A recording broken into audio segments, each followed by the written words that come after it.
What's up, everybody? How you guys all doing today? Appreciate you stopping by. I know it's been a little bit since I've been on here, but I apologize for that. I've just been trying to take care of a few things. But we got some good ones to listen to review. So I've been seeing things like they're trying to give Trump all these gag orders and stuff over things that he's been saying online, but they don't do that for anybody else. It's so crazy. Others to make public statements So I found about a this video. prospective juror. Okay? Now, I also looked up every one of the tweets that the president on Truth Social has supposedly sent that violate, allegedly, the gag order. There is no violation because he did not make or direct. All he did was repost things that Andy McCarthy said, that Jonathan Turley said, that the editorial board said, that Michael Avenatti said, that Jesse Waters said. Who's that? Okay, I don't know. Okay, there is no violation of the gag order. Period. End of the story. What do you think, Harold? Are you giving them the judge the benefit of the doubt? Well, I give the President Trump the benefit of the doubt in this regard. I know people don't like that, but that's just the kind of guy I am. I think a couple things. If the president, as a defendant, he's still an American who we all, if he gets a precedent that is set, then we all are able to follow it. He's special, but he's not super American because of that, too. I would only send him to jail, and I would lay it out clearly to him. If you attack a juror, identify a juror, or endanger a juror, or you do the same to court personnel, I would release this to the public. You will be jailed, period. The other stuff will be $1,000 fines. I can take a little criticism myself. I think that Michael Cohen, who has been, I don't understand why President Trump can't say things about Michael Cohen, because Michael Cohen has said things about him as a witness of his coming before the courts. I think that is fair game. Yep. It's just a double standard that they hold us to, right? It's rules for thee and not for me. But if you're going to say anything about a juror, if I were that judge, if you say anything about court personnel or their families, you endanger them, Mr. President. I don't care what your name is, what job you served in before. You're an American. You will go to jail. Other than that, I'd fine him, and we get on with the trial. Jesse Waters. I mean, Teflon Don's a slippery little sucker, and he survived bankruptcy, Access Hollywood, the Russia hoax, impeachment, January 6th. He was left for dead. And the man's got 9 lives. And the Democrats know he's such a threat because he beat Hillary, and the only reason he lost to Biden was because of COVID. And the CIA and the FBI. And because he didn't get as many votes. So they see him as a threat because he can play on their turf in the Rust Belt, and he can play in their base with blacks, Hispanics, young people. And so they've decided to stop politicking, and they just want to incarcerate the guy. And they caught him. They trapped him in a cage. We call it a courtroom, but it's a cage. And he's like King Kong. And they're sending Maddow down there, and she's looking at him like an animal. She's like, oh, man. Bro, it's so funny how they word these things. It's so funny. His hair is really orange. Look at his eyes. Look at his lips. He's angry. He's mad. He's upset. Watching him. They're not providing any sort of legal analysis. Joy Reid went down there. He's like, well, he's bigger than I thought he was. I mean, they're acting like it's like a zoo creature. And Bro, Donald Trump's 6'3". I thought that was known, right? He's like, isn't he right? Like 6'1" or something, 6'3"? I believe it's something like that. What happens with King Kong? You remember? Boom. It's not going to be good. So he's going to bust out of this cage eventually. They're not going to be able to keep him down. They killed King Kong. Yeah. He took a white woman on top of a building, and it was frowned upon in the 40s. I don't think I saw the end of that movie. Yeah, it was a bad day for It was a bad day for King Kong. Kongs everywhere. Well, I think King Kong 2 was a little bit different. Jesse, end it while you can. Yeah, Tyrus, 1%'s not going to save you, Briz. What did you think about that media montage? Like, Oh man, it just Jesse with King Kong is just completely blown my mind. I think to quote Star Wars, I think the problem is they want to put him in jail. Desperately, the judge wants to put him in jail. It's just these progressives are a little cleverer than I thought. On this one, they're awake, not woke, because is the risk worth the reward with President Trump? You lock him up, he's a martyr. And you inspire, you will get voters that'll be like, you know what, I'm staying home as a Republican. You're going to rally the base. You're going to rally the independents. You're going to rally the libertarians who are like, this man's being put in jail for what is thin to nothing. We've seen to where people have said horrible things about our Supreme Court justices outside their house, and we're still waiting for them to be arrested. So this administration has been very lax. So now you're seeing them, oh, they're going to lock him up. You are just doing his campaigning for him. That's why they're struggling. You want to fine him $1,000? The dude just dropped 2 Halliburtons of almost $1 billion in the thing. Like, you think that's going to hurt him? It's not. They're stuck right now. They made a big move. We'll lock him up. They expected to scare him. And then Obama was like, do what you got to do. Should they put him in jail for attacking a juror? Yes, but they didn't. They didn't wait until he did that. Where did he attack the jury? He didn't. No. He's asking me a question hypothetical. Judge, I'm saying this would be what I would lay out if I were the judge. But the judge laid it out. But the judge already played it out. You know whose fault that is? The judge. The judge should not have allowed any information out. But under this gag order, Trump did not violate it. Judge, you asked me a question. I was just trying. I answered it. Are you sure King Kong died at the end? Yes, he got the white woman, and they were fine. But once he got to the top of the building, I thought he was up there on the top of the building. He was up, and they shot him down. It was 1946. We've come a long way from that. All right. You know, my wife is. Click here to subscribe to the Fox News YouTube page to catch our hottest interviews and most compelling analysis. You won't get it anywhere else.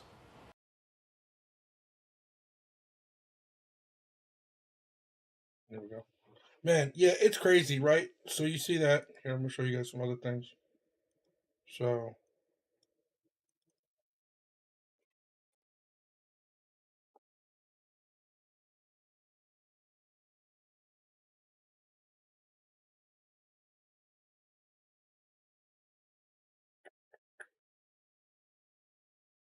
See how Midas Touch tries to word things? Let's watch some little liberal things how they word it. No offense.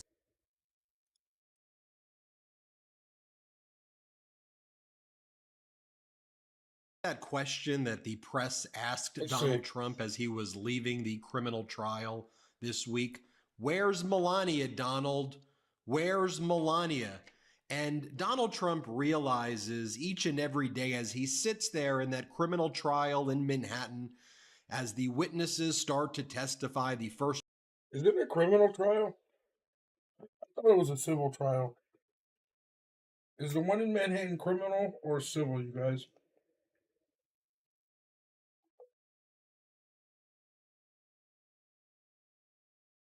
Is Donald Trump's case in Manhattan civil or criminal?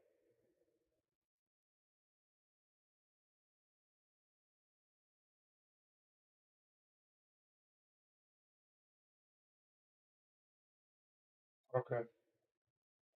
Which one is the civil one? I thought there was like a couple civil suits. Witness was David Pecker, who ran the National Enquirer, and they talk about catching and killing these stories where Donald Trump would cheat on Melania while she was pregnant or while she had just given birth to Barron. Heck, Donald Trump cheated on the woman he was cheating on with Melania and then paid hush money to cover cheating on that, to cover up that cheating scandal again.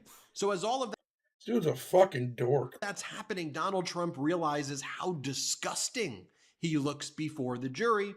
And in Donald Trump's world, the way you get people to do things, and we're seeing it in the trial, is by leaking things to the media or trying to push the media to put out narratives that you think are favorable to you. Donald Trump has someone whose sole job is to give him these articles, and then he redacts portions of the articles that are supposed to be flattering to him from right-wing media that he doesn't like. But the new one that he's putting out there, or at least there's a narrative out there that's building. I can say that Donald Trump is the one specifically planting it. Let's be fair here. But there are articles like this. You're how deranged these liberals are, and people actually listen to this shit. Melania Trump could give Donald Trump a boost in trial. So what? According to some attorney that they... Yeah, who cares? That's not necessarily true. She doesn't have to be there. So this is how I think they're trying to encourage Melania Trump to testify. So here's the article from Newsweek. Former First Lady Melania Trump may prove to be a very powerful boost to her husband's criminal trial in New York City, according to a former Manhattan prosecutor. Certainly if Melania were there supporting him, that potentially sends a message that I support him. I'm okay. I believe perhaps this didn't happen. Perhaps this didn't happen. Take a look at this picture right over here from the Daily Mail. This was a photo of Trump, Melania, his daughter Ivanka, and Karen McDougal, who Donald Trump was cheating on Melania with, who Donald Trump then used AMI, who owns National Enquirer, run by David Pecker, who's the witness currently on the stand, to buy Karen McDougal's story of her having this affair with Donald Trump. And to pay her off and to silence her. That's part of what David Pecker's talking about, the meeting that he had with Donald Trump leading up to the 2016 election, where they made a deal. We're going to help you, Donald Trump, in the 2016 campaign by finding these women out there who have these stories about what happened with you and them while Melania was pregnant, while Melania had given birth. And we will kill those stories to try to help you get elected. And so Donald Trump realizes that we got to get Melania on the stand. And this is how Donald Trump tried to get Melania on the campaign trail. I'm so confused. Remember that he leaked stories. Now there's Melania will join and Melania is going to show up. And the media doesn't learn their lessons ever. So they keep on writing these stories. It looks like Melania is going to go there and she's going to show up. Then you actually watch these clips of Melania and she's like utterly disgusted about Donald Trump. Or dude's just playing to need the heartstrings and emotions of all the other liberals.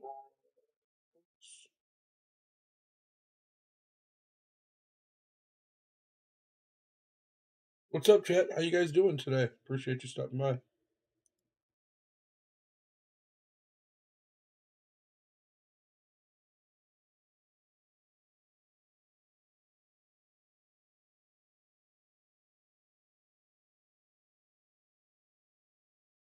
What's this?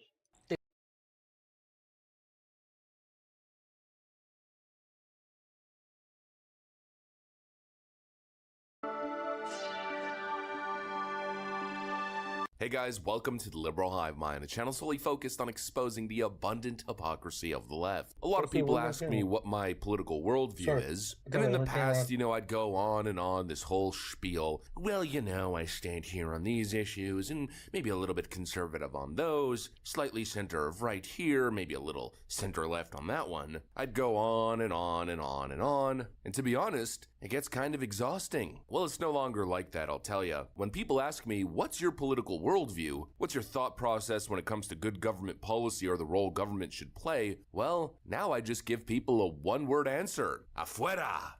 It's called the chainsaw worldview, slashing government one department at a time, cutting government spending, running a surplus, putting the power back in the hands of the people, individual entrepreneurs who are really the only folks who can get us forward, not empty soup politicians who are largely inexperienced and mostly corrupt. We've spoken about Javier Milei a bunch of times, and every time I speak about what's going on in Argentina as well as El Salvador, I always say these places right now are like big social experiments, frankly, with the potential to save the world or change the world forever. If their approach starts to work and all of a sudden these nations that were facing a totally devalued currency, a crushed, depressed, frankly deceased economy, and of course, let's add rampant crime on top of it and gang violence. If these nations start turning around and all of a sudden start booming, passing their South American counterparts in the process, leaving everybody else in the dust, if that starts happening, well, it's going to send a signal to the world. Hopefully, it's going to send a wake-up call to the world that conservatism, free market capitalism, that individualism over collectivism is the answer to our societal and economic woes. Well, it's a little bit early to be doing a full-on victory lap, but even though I'm not here to claim victory, I am here to say, well, even in such a short period of time,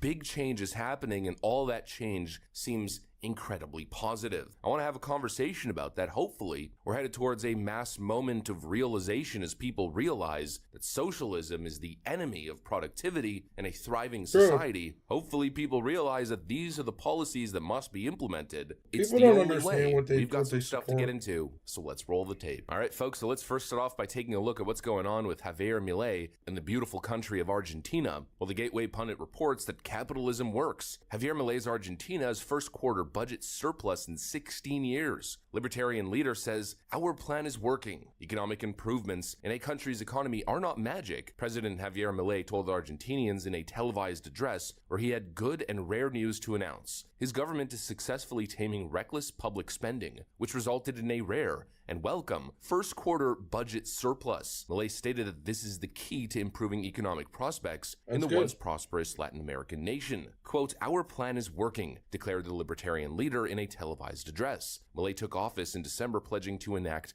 an economic shock plan in a bid to lower triple-digit inflation and reverse a prolonged economic slump marked by the steady deterioration of the peso currency and growing poverty. I know the situation is difficult, Milei added, but we're more than halfway there. Argentina has managed to get a financial fiscal surplus of more than 270 billion pesos. That's 315 million American dollars in March. The first quarter surplus represented 0.2% of the nation's GDP. We're going to give everything to pull this country out of the hell that we inherited, he said, attacking previous governments for the country's dire economic straits. After implementing his promised spending slashing, Milei was happy to report the historic achievement. This is the first quarter with a financial surplus since 2008, said Milei, referring to his left-wing rival, Cristina Kirchner's first year in the presidency. Milei, who took office in December, boasted a feat of historic significance on a global scale. If the state does not spend more than it collects and does not issue money, there is no inflation. This is not magic, the self-described anarcho-capitalist said. Milei was the winner in the November elections,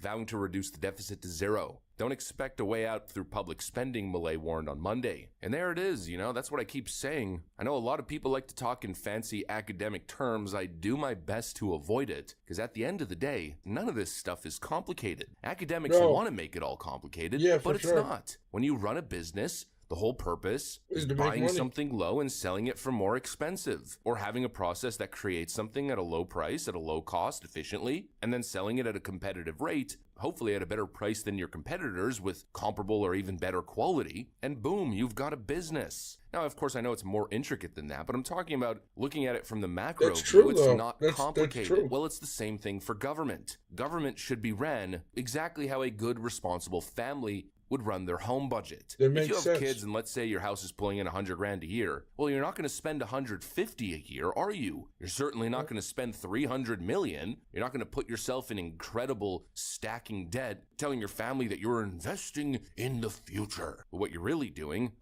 not like our government's doing right now and just sending money to Ukraine, Israel, Taiwan, and we're just taking care of the entire world, is jeopardizing your family. That would be called reckless spending, maybe a spending addiction. Of course, that's not how you would run your family. You would do the exact opposite. You would cut as much as you can, live below your means, prioritize spending on your children above all else. If my budget was really tight with my children, I'd wear the same shirt every day. I'd eat boiled potatoes, never travel, never do anything. I'd sacrifice everything to be able to save as much money for their future, save as much income as I can, and of course use as much income as I can on my children, to send them to the best schools, to make sure they're dressed in decent clothes, to make sure they have a good Christmas every single year so they know that their parents love and care for them and work hard for them. These are good family values. Why are they not good government values? A good government would run a surplus and give people tax breaks and credits. A good government would run like a business, maybe creating a massive government piggy bank, a big investment fund that works for the people and gives back to the people and invests in infrastructure. But no, the thought process these days is a more Keynesian economic view.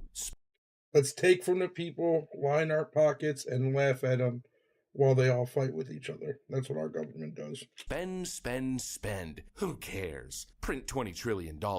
As we continue to devalue the currency, post-inflation, $20 trillion will be nothing. Pretty soon after Bidenflation, if we continued on this path, who knows? Maybe the $100 bill would become the $1 bill. It's a kind of policy that simply makes no sense. People don't run their lives like that. Then why should government run all of our lives like that? Putting our financial future in jeopardy and creating the perfect environment for wealth disparity, extreme poverty, and extreme multi-billion-dollar wealthy. A huge gap between the two as the rich get richer and the poor continue to get crushed under the insidious tax of inflation. I hope we're slowly moving towards a moment that's what they want to do to mass us.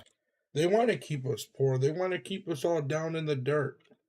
As people realize that this is exactly what needs to happen, a slashing of government, the afuera approach, and of course, how to build wealth, how to uplift the lower and middle class, get government out of the way, and create the most business-friendly environment you can possibly manage. That's exactly what Argentina is doing, and that's exactly what El Salvador is doing, and instantly it's working. It's actually amazing how fast this stuff works. Nayib Bukele, the president of El Salvador, just announced is inaugurating an office in the center of El Salvador. Y hoy es un hito, para nosotros es un hito porque estamos abriendo oficialmente nuestra oficina aquí en El Salvador, una oficina que para nosotros es un orgullo y bueno, se puede ver ahí el logo, ¿no? Gigante. You know, if government really wanted to, or I guess if the voter will was really there, a lot of the problems that are plaguing Western nations could be fixed in a couple years. I mean, for Pete's sakes, El Salvador had the highest murder rate in the world. They had the biggest... Yeah, now they're all here. ...crime and gang problem out of any nation on the globe. Well, they did something about it. These images released by El Salvador's government shows the transfer of about 2,000 inmates, stripped to their shorts and with their heads shaved, to what's been dubbed the country's new mega prison.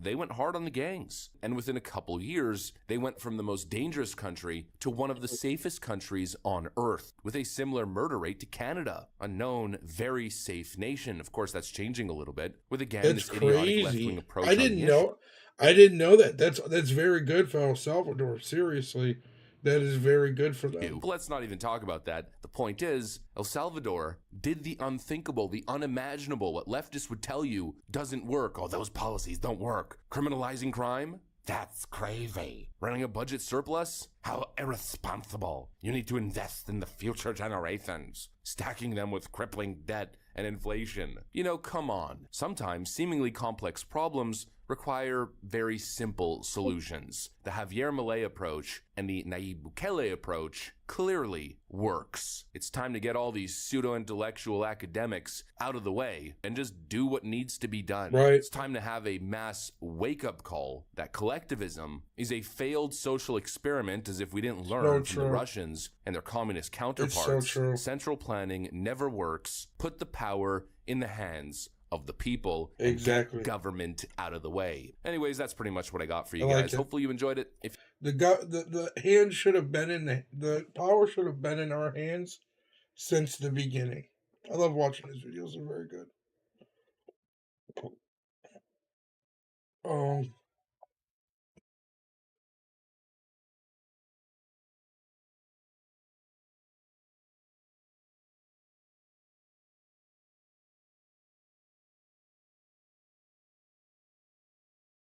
See.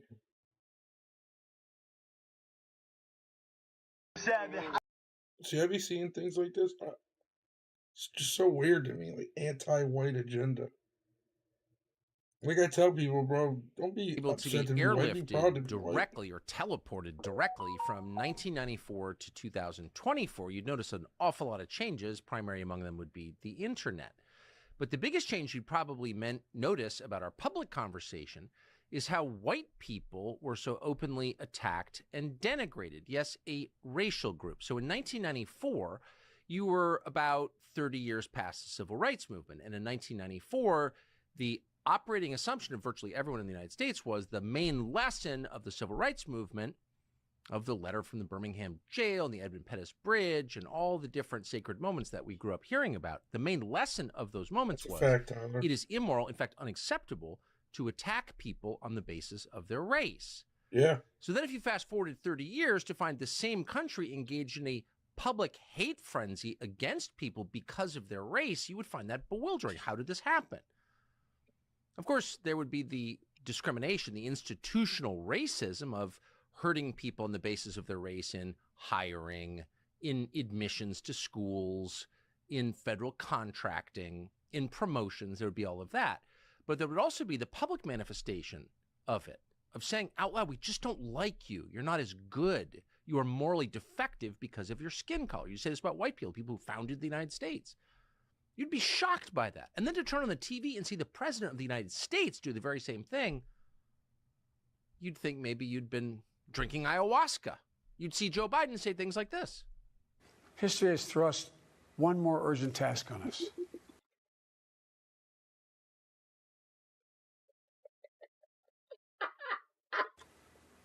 Will we be the generation that finally wipes out the stain of racism from our national character? We've all seen the knee of injustice on the neck of Black Americans. Racism, nativism, fear, demonization.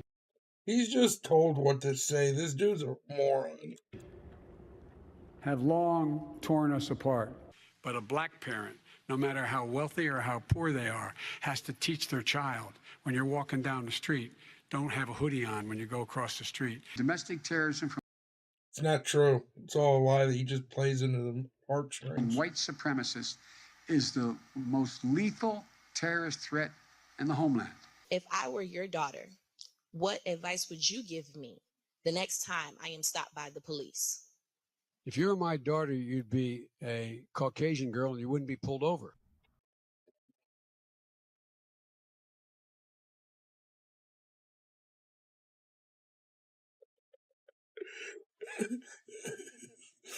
Can we rewind that? Oh my God, he didn't just fucking say that. Oh my God. Oh my God, this is hilarious. Listen to this. White supremacist is the most lethal terrorist threat in the homeland. If I were your daughter, what advice would you give me the next time I am stopped by the police? If you were my daughter, you'd be a Caucasian girl and you wouldn't be pulled over. White supremacy is the most lethal threat to the United States. White people are the threat. They are evil and they are dangerous. That's not just a senile president making that one statement. That is the people in charge of the country reinforcing oh my God, that was hilarious. every single day of the year, not just by their words, but with their deeds. What is this? Why does no one mention it's happening? Why does anyone who does mention it's happening get attacked as a white supremacist for complaining about racism? And maybe more important, where does it go? Is there any other ending to the story but hurting people physically? Lots of people. Could we have a resolution that doesn't look like Rwanda? Jeremy Carl is an author who's thought a lot about this. He's got a brand new book called The Unprotected Class, How Anti-White Racism is Tearing America Apart. Kill all whites. He joins us now. Jeremy, thanks so much for coming on. Thanks so much for having me, it may Tucker. be an advantage or maybe a disadvantage of being a little bit older that this is like the one thing you never thought, or I never thought you would see in America, which is our leaders openly attacking people on the basis of their race just 60 years after the Civil Rights Movement that supposedly taught us the opposite lesson in the Civil Rights Act. How did this happen, do you think? Well, it's an interesting question, right? And I think you just hit on a key point, which is 60 years. We're as far now from the Civil Rights Act as they were basically from the Wright brothers. So there's been a lot of time that's kind of got a lot of water under the bridge since that time. And a lot of things have happened. And I think it was begun with very sincere intentions. But I think rather quickly, certainly 10, 20, 30 years down the line, it got really hijacked to the point that we went from trying to treat people equally to what has eventually amounted to reverse racism. Right. Or just, I guess I would just call it racism, because it seems like the standard would remain the same no matter the race of the person being discriminated against. You can't attack people. You can't punish people for the color of their skin, for how they were born. So like that seems like a pretty easy principle to uphold. It's pretty straightforward. Well, I would agree with you, Tucker. Not for the witch. But it's, nonetheless, we're really seeing throughout, and this is what I really wrote the book about, throughout many different areas of endeavor, and whether that be when we're looking at how crime gets talked about, to what's going on in Hollywood, to the educational system and monuments coming down, and everything you could imagine. Kind of the white person is kind of the great enemy. It's the kind of the evil guy in 1984, the kind of 2 minutes of hate we have to have against him. The Emmanuel Goldstein figure kind of is the white person in particularly the Democratic Party's discourse today. What's interesting, though, is that typically when you see these moments of scapegoating, which are clearly, kind of inherent to people, I mean, they pop up in every society at every time through history. Like there's something in people that wants to separate a small group and like blame all its problems on that group. But it's usually it's the minority, of course, the persecuted minority. Whites are still, for at least as of today, probably change soon, of course, but they're still the majority in the country. So like, have you ever seen anything like that happen? I haven't, Tucker. It's kind of amazing to watch because whites are still a 58% majority. It's no longer a majority of the under 18, but of adults, it's still a solid majority. It's a super majority of our voters still in every presidential election, although just barely in the last presidential bunch of woke liberal babies on the left election. And yet they've become this figure of hate. And it's really been kind of fascinating and disturbing to watch and to kind of think about why that happened. And one of the things I suggest in my book is that really ultimately this is a legitimizing ideology for ultimately resource transfer and resource confiscation. And that takes the form of some of this reparations conversation or land back or some of these other things. And they sort of start out on the extreme left and everybody goes, oh, well, that's silly. That's never going to happen. And then all of a sudden, how do you keep something secret? Hold on, I'm gonna mute this so I don't get copyrighted.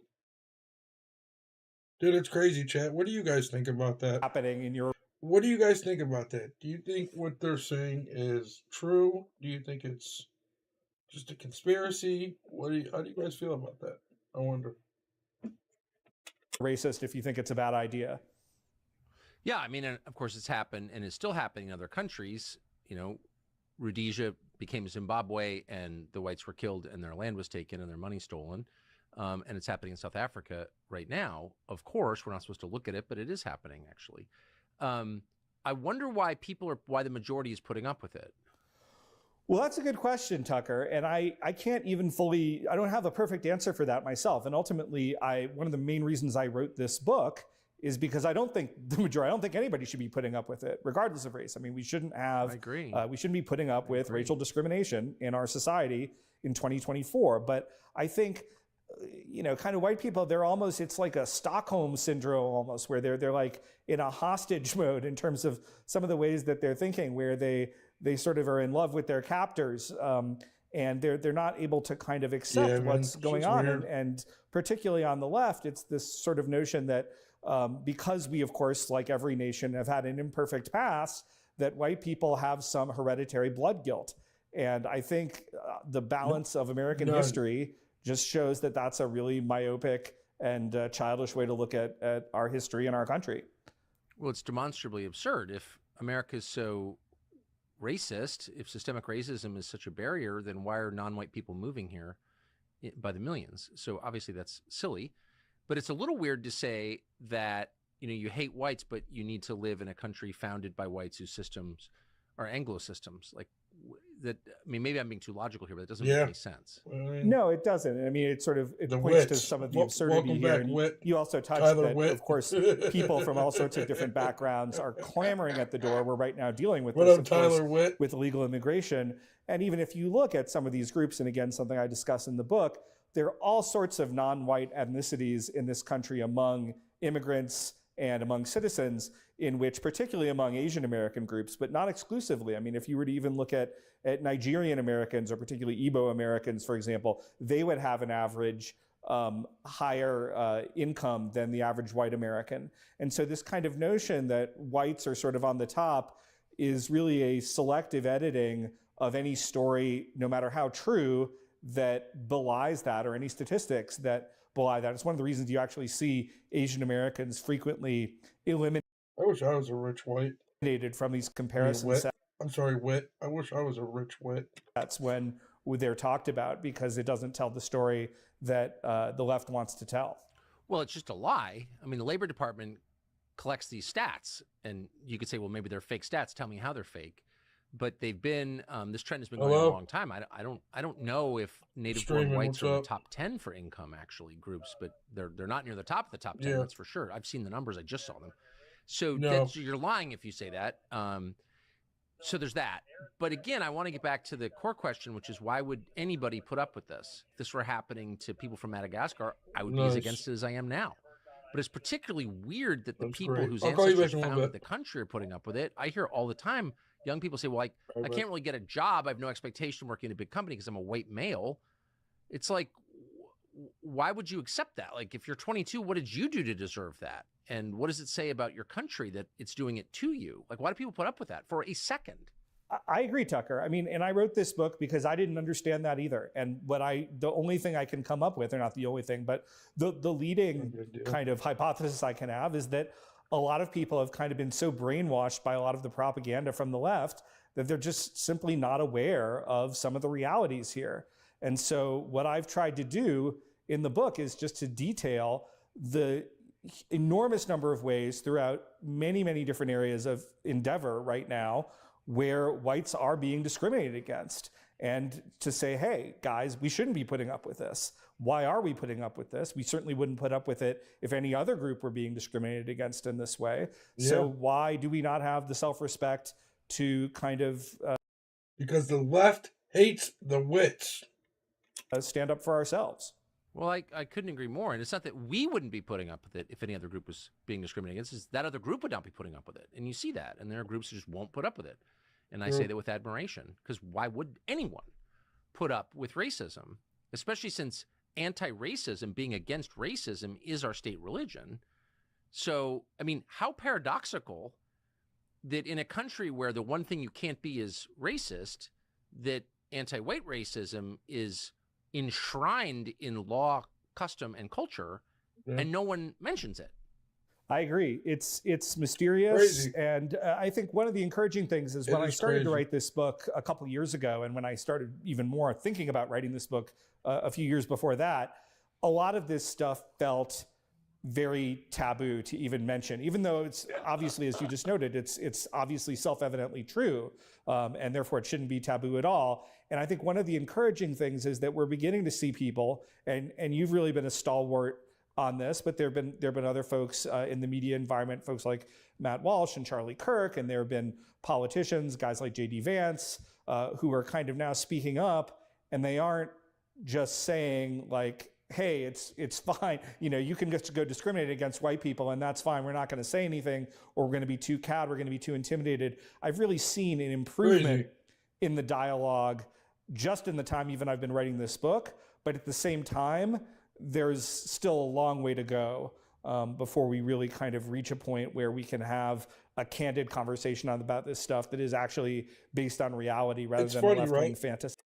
So it's funny, right? I just I seen the thing and I just posted it earlier on my Facebook. Hold on, let me find it. Molly Ringwald trashed her own movies that made her famous, saying those movies are really very white, and suggests that remaking them needs to be much more diverse. It's so crazy to me, right? How many people hate the fact that they are white. It is pathetic. I am sorry. It is so pathetic. See, I love that I'm white. I could care less. I love it. I guess what bothers me a little bit is that, you know, the justification for hurting whites has always been effectively a species of the reparations argument. Like, you know, whites have hurt other people, therefore it's their turn in the barrel or something like that. You need to make up for something that your ancestors did, I guess. But that, I guess, kind of works, sort of, maybe if you're talking about the majority. But the second whites are no longer in the majority, and that's going to happen very, very soon, maybe already has happened. We don't know because we don't know the real population numbers because of illegal immigration. But we're right on the edge of the whites not being the majority. Like, at that point, do whites get to say, well, now I want, you know, some advantage in college admissions. Now I want my kids to go to Harvard for free. It's only right? Can we get our reparations? And I want government contracts in a preferential way. Like, what happens then? Or does the anti-white hate just get louder? Well, that's the concern. And I think one of the things, again, I talk about in the book is we are essentially moving. This is why. 1 second. Let me do this so I don't get copyrighted. What do you guys think about this? It's kind of crazy to think, right? Alluded to. So look at it like this, right?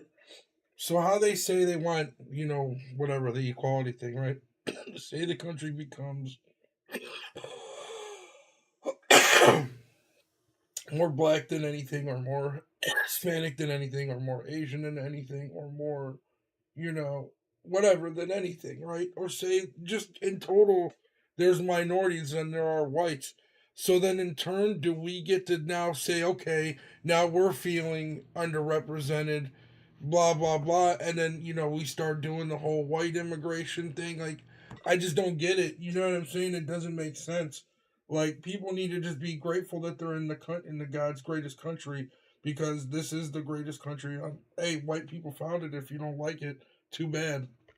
To what is effectively a post-white America. Now, how quickly we get that depends on whether Joe Biden ever decides that he's going to shut the border, and whether the Republicans are ever actually going to do anything if he continues to. Well, I tell people, man, these Republicans are pathetic nowadays, dude. It's sad. Refuse to, but we're headed in that direction. And so then the question becomes, when you look at the history of multi-ethnic countries where you have unequal resource distribution and whatever else, that is a recipe historically, not in every case, but in many, many cases, for violence. And so that should be of great concern to us. Yeah, and again, I didn't write this book with the notion that, hey, we just are writing this for white people and white people should be the only one caring about it. Every American who is interested in living in what is going to be a multi-ethnic country that gives hopefully equal rights to everybody should be concerned about this issue, because if we don't treat a very large group fairly, then there are going to be some people who just say, I'm not going to put up with that. And who knows where that leads, but not anywhere good, I wouldn't think. Well, and you already see it at the margins. You don't want people to be radicalized. You don't want people to have to be radicalized along racial lines, because they're irresolvable. Opinions change, skin color doesn't. So if we have any kind of race conflict, it can go on for many generations, and has, of course. But I think about South Africa, which in 1994, when it was handed voluntarily to the ANC, had nuclear weapons. Okay. And now parts of the country don't have consistent electricity. So the ANC's totally destroyed the country. It's a black party. And yet they're still blaming whites, the small minority of South Africans who are whites, for all the problems. And so you're thinking, well, if that's the future here. And that's not even here. It's over in South Africa. Like, that's very grim, I think. Oh, absolutely. And I'm not so dire. I don't think, fortunately, things are so dire here that we're likely to wind up in a South African situation where they can't even keep the power on. But I do worry that we may be Brazilianizing our society, where you essentially have a few people kind of at the very top living with guards, kind of under a lot of security, and things are maybe kind of good for them. And everybody else is sort of, in a much worse sort of situation. And you kind of have certain types of very polarizing racial politics beginning even to emerge in Brazil as well. So I think, I'm not worried that we're going to turn into South Africa tomorrow because of that. But given America and given our history and traditions and the great beacon of freedom and opportunity that we've been for everybody, to even take a step in that direction is just something that we should do everything that we can to hopefully avoid. Yeah, I mean, I should say about Brazil, Brazil's had a pretty pyramid-shaped economic system for a long time, and I don't think that's a good thing. You want a middle class. But Brazil has not had, Brazil's a multiracial society, like way more than the United States. A lot of people from different ethnic groups, who intermarry and always have for hundreds of years. They haven't had, until pretty recently, like the last 10 years, hardcore American-style race politics. These have been economic arguments, which I think are fine to have, because your economic system can be changed with one piece of legislation. Your race can never be changed. So I don't understand the difference ideologically between, just ideologically, leaving aside resources and history and all that stuff, but like the ideas of like the Barack Obama Democratic Party seem identical to the ideas of the ANC or Malema in South Africa. Like, what it is you cause confliction amongst the peasants, which we are the peasants. You cause a bunch of conflict while you guys all get richer. That's all it is. Not him, but, Barack Obama and them and, all the higher ups. That's all it is. It's just money, power, and respect. That's all they want. Is there a difference? But they get respect in the wrong way. You see? Well, I don't think there is. We're not yet at the kind of kill the boar chant level overt racism in South Africa that they have, although that we're kind of heading maybe in that direction. There was a book last year on Amazon. It was a bestseller. It was like Eliminate Whites. I mean, that was the name of the book, written by some Indian guy. What? It's crazy. And what if they made a book called Eliminate Blacks, or they made a book called Eliminate Arabs? That's so weird, dude. I think people are so weird. There's a lot of concern that we should have about the situation that we're in right now. But I'm not necessarily of the view that it's going to be quite as bleak as it currently is in South Africa. But what I do see is that some of this rhetoric is just incredibly toxic from the Democrats, that the direction that they would like to go is really of a sort of racial caste system, and that what we're going to kind of do as a result of that is going to be something that would be very, very bleak for every American, but certainly for white Americans most of all. And again, we've got to start calling them out on this, because until, if we are letting them get away with these sorts of lies of kind of police racially targeting African Americans and kind of, America's history is nothing but violence and racism, then it's going to be very, very bleak in terms of what things are going to look like in the future of this country. And my last question, since I know you've thought about this more deeply than anyone, probably, do you see this accelerating, or do you foresee, I'm saying prayers for this, a future where we're not like talking about race that much because it's not that interesting, and we're talking about the things that unite us and the ways to make the country better? Like, what it does seem like this election year may be a potentially a turning point or an acceleration. Which do you think? Well, I think that the left is definitely accelerating. I mean, as it becomes less and less true to speak of any sort of white systemic racism, the left is just amping up their conversation about that, their rhetoric around that. At the same time, I think there is more resistance that I just touched on, and you and others have really been in some ways at the forefront of that, which I'm very thankful for.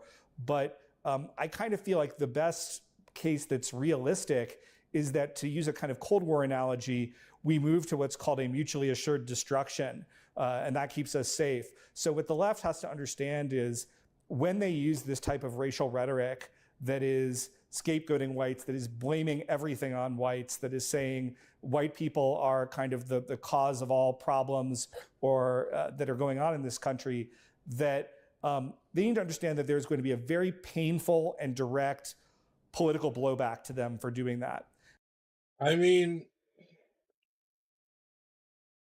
a lot of the problems in this country are from a lot of the politicians and a lot of the donors, and they are white.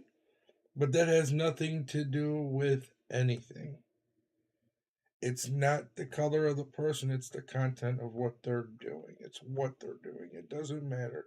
Because there's blacks, there's whites, there's Puerto Ricans, there's Asians, there's Arabics, there's fucking Hindus. Dude, there's an Ethiopian that's in politics, right? So it's not, and so a majority of them are white, but it's not just whites, it's the government that's doing this to us. The government is our own enemy. And that requires us to organize on our side to say, to actually arrange that type of blowback, to make them understand their cost to that type of racist rhetoric that they're using. And then if that happens, they may say, whoa, okay, you know what? Maybe it's best that we kind of cool this off, that we don't use this type of rhetoric, that really what we want to do is sort of take race out of the public dialogue in this way. We're not going to scapegoat whites anymore because we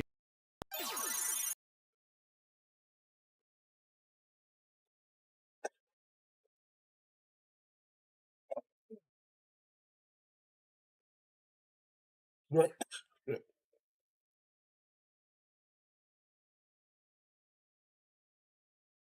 Damn it, hold on. I should be able to go to my history and it should go taking backward.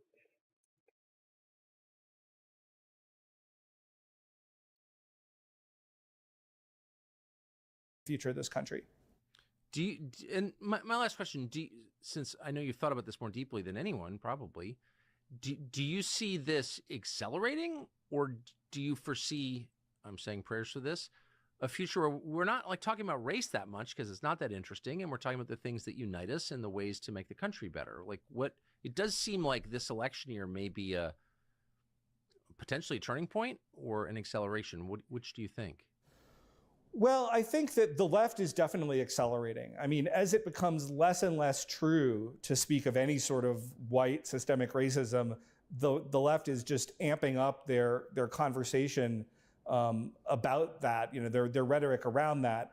At the same time, I think there is more resistance that I just touched on, and you and others have really been in some ways at the forefront of that, which I'm very thankful for. But I kind of feel like the best case that's realistic is that, to use a kind of Cold War analogy, we move to what's called a mutually assured destruction, and that keeps us safe. So what the left has to understand is when they use this type of racial rhetoric that is scapegoating whites, that is blaming everything on whites, that is saying white people are kind of the cause of all problems or that are going on in this country, that they need to understand that there's going to be a very painful and direct political blowback to them for doing that. And that requires us to organize on our side to say, to actually arrange that type of blowback, to make them understand their cost to that type of racist rhetoric that they're using. And then if that happens, they may say, well, okay, you know what? Maybe it's best that we kind of cool this off, that we don't use this type of rhetoric, that really what we want to do is sort of take race out of the public dialogue in this way. We're not going to scapegoat whites anymore because we understand that creates a politically painful scenario for us as well. But to create that sort of thing, which I think would ultimately lead to racial peace and would allow us to talk about these things that, as you note, would be much more important and things that we should all be caring about far beyond race, we need to be a credible deterrent to them. We need to show that we're not going to put up with the sort of behavior that they've been engaging in. That's why I wrote my book, The Unprotected Class, and I sort of suggest in the book that ways that we can go to get there. Man, I couldn't agree more. I remember watching the Republican governor of New Hampshire, Chris Sununu, really kind of an awful person, but say that the problem with New Hampshire was there are too many whites in it. I remember thinking, is anyone else hearing this? You're attacking people who live there, whose ancestors have been there for 300 years. You're attacking them because they're skin color? Really? He gets reelected by Republicans. And so I hope your book increases the sanctions on people who use racist ideas for political gain, because I think it's wrong. Well, I agree. And I appreciate having the opportunity to go on and talk about it with you, and appreciate all the work that you've done to really highlight this issue over the years. Yeah. Crazy. I mean, I'm fine, by the way. You know what I mean? It's the principle that drives me crazy. No, but anyway. I'm great. I'm glad, Tucker, that you mentioned that, because there's one of the things that they use to kind of try to shut us up is to say, oh, it's just whining. You must be a loser. You must have a terrible life if you're worrying about that. No, I actually have a fantastic life. Personally, I have a loving family. I'm really happy, 5 kids, but I'm looking at the future of our country, and I'm really concerned about the direction, and I'm concerned about my future for my kids, and not just for my kids, but for other kids of all different races in the U.S. I want them to grow up in a country of opportunity, in a land of opportunity for everybody, which was the country that I really grew up in, but I think in many ways is becoming less true for everybody now if you don't kind of check the right demographic boxes. And so that's why I wrote the book. Crazy. And that's why I'm speaking out. Amen. Yeah, you have your own water fountains. You got the balcony seats in the movie theater. Shut up and stop complaining, you whiner. It's like, what? It offends me as a Christian, I'll say that. Anyway, thank you so much, Jeremy. Good to see you. Thank you so much, Tucker, for having me on. I mean, it's crazy, right? It's crazy just to think about that. I didn't know I could watch Tucker videos. Oh, you guys want to see something funny? Can they not hear me? I seen this earlier. Hello? Mic check? Squad mate has been cleared for redeployment. It's some grandma playing. I guess not. I guess. What's up, baby? Baby? Baby. I'm old, but okay. Well, you're my baby now. You're my baby now. That's Big great. spender.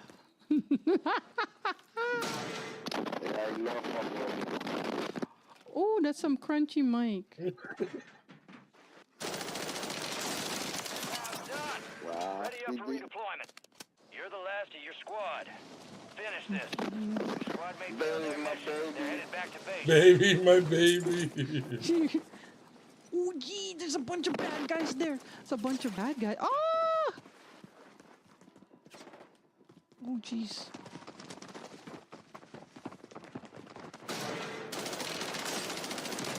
Nice shots. Oh.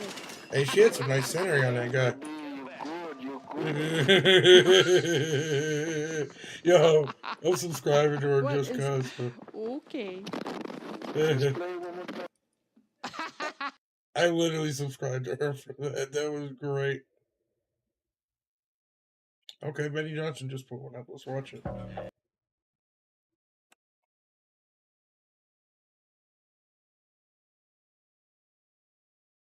I think I could watch Benny's full screen. Yeah, ain't tryna be cool like you.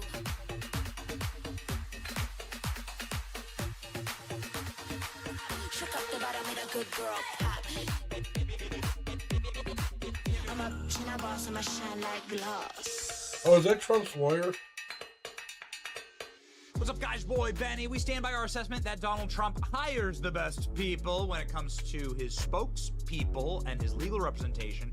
And that is why we are big fans of Alina Habba. Not just because Alina Habba's friends to the show, but also because Alina Habba knows how to cut her critics with a knife, and it's very entertaining, and we're all about that on this program. Of course, this is the headline that is ping-pong balling around the internet right now. Donald Trump's stunning lawyer, Alina Habba, 40 takes knife to her trolls, hacking up an avocado.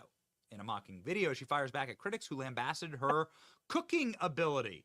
So Alina Habba is, well, doing cooking videos now, which is, of course, her right to do. Alina Habba, from her kitchen, decided to post a video attacking a What's going lunatic. on? Why is this a Decided thing? to attack her cooking ability first. To the best of our knowledge, this is the post that is the post in question. People are saying that Alina Habba doesn't make food well. All right? So let's go What ahead does and that look mean? at what the post actually said. And this is obviously the cutting technique in question, saying that Alina Habba isn't cutting celery correctly. So again, where does this all start? I So mean, this is an she's account, sawing through it a little bit. You're supposed to just do a straight cut, but she might posted not be these strong enough videos, to do friend it. of Alina Habba, saying, starting my morning with my bestie, Alina Habba, Jill of Altres, who came over to make brisket for my family. You know we are going to have a nice People are so Passover. weird. So Alina Habba is making brisket here, all right? And she's cutting celery, and then she's braising the brisket, and she's making sort of the, vegetables. I don't really know how to make brisket. Yo, celery maybe it's and just a certain carrots technique, together making sounds the, kind of fire. The With chops some- there, I put right? some broccoli in The it. old blend. Yo, I put broccoli instead of celery in it. Alina Habba going in and putting in, I don't know. What Uh, is that syrup? Is it booze? Not sure. I don't know. Not exactly certain. Never partied with Alina Habba. And then the brisket is out, and the brisket is done. I don't understand why Now this I is know a there's video. going to be critics on the internet. Anytime anybody posts a picture of brisket, there are going to be like hundreds of thousands of people in the comment saying, "Oh, that's not real brisket," blah blah blah. But that's not what this commenter said. This commenter, a guy named Ron Flipikowski, is the editor-in-chief of a lunatic website. It's called Media's Oh. Touch. Media's Touch. Midas Touch. This organization is like true lunatics. I mean, Yeah, utterly depraved psychopaths. people. I don't know. They clearly do not have happy or joy-filled lives. Anyway, he goes, Alina Habba is giving a masterclass in how to saw celery. So this is what he spent his day doing, tweeting about the celery cutting techniques of Alina Habba based on this brisket post, ladies and gentlemen. So that's what started it all, and Alina Habba is going to end it all with a knife. All right, so here comes Alina Habba for the trolls, breaking for the trolls piece. I can't cut an avocado either, Alina Habba posts with this video. All right, let's go. Hey guys, I've never done a video like this, so I thought I would try because Ron Filipowski is getting like 1 million views for me chopping celery. This is me eating avocado. Happy Passover, everybody. Hey Ron, you little trollski. Well, I'm not good at this either. Oh, oops. Get a life! Isn't it nice when your heroes, the people that you look up to, the people that you cheer for in the political landscape actually end up being like good and decent people and not totally depraved freaks who can't take a joke? So Alina Habba, exactly as you'd expect her, self-deprecating humor, which is the core of actually all humor, and the ability to laugh, the ability to be a happy and contented person. This is actually the thing that the left hates the very most. Is that like our side has happy and contented, genuinely pleasant people who have lives that are outside of the vectors of their control. We have families. I don't really care for that.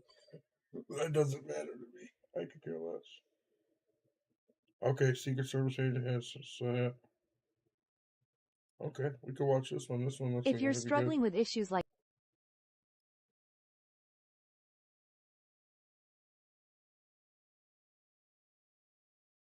Can you open the door? Open the door when I tell you!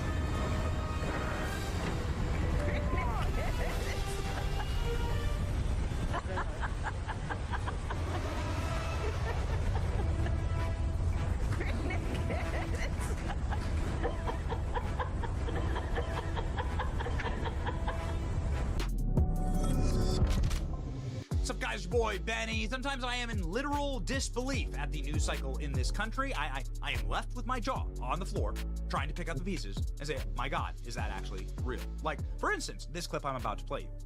This clip I'm about to play you is not, and I repeat, not a scene from a mid 2000s Judd Apatow comedy featuring Seth Rogen and Jonah Hill. This is not, and I repeat, not the cool mom from Mean Girls. What happened? This is, in fact, Kamala Harris, your vice president, at the official vice president's residence, dancing at a celebration of hip-hop party.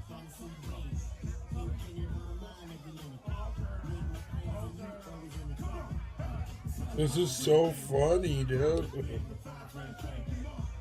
Okay. So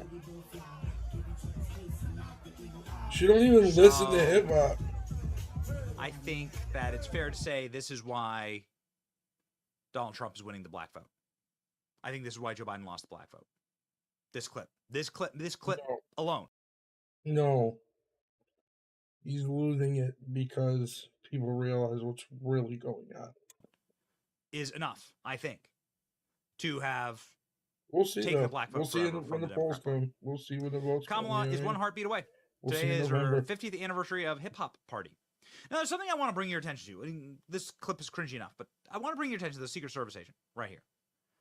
Kamala's Secret Service agent standing there protecting her while she is dancing. He should be protecting all of our eyes from having to ever watch this atrocity on camera. What did he do, though? The Biden administration loves atrocities on camera, and they fund atrocities, so why not? I don't understand. What did he do? This is a Secret Service agent who, well, might have just reached the breaking point. We're not sure.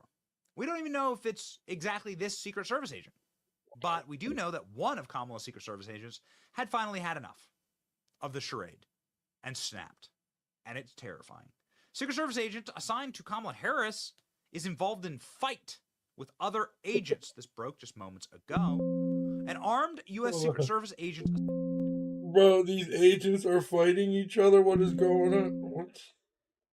Assigned to Vice President Kamala Yo, these agents are fighting each other. That is so funny. They're supposed to be protecting like the president and the vice president, and they're fighting each other. Harris protective detail fought an unarmed other agent on Monday morning. The incident occurred at Washington, D.C. area Andrews Air Force Base before Harris arrived and after the agent suffered what the Secret Service has characterized as a medical incident.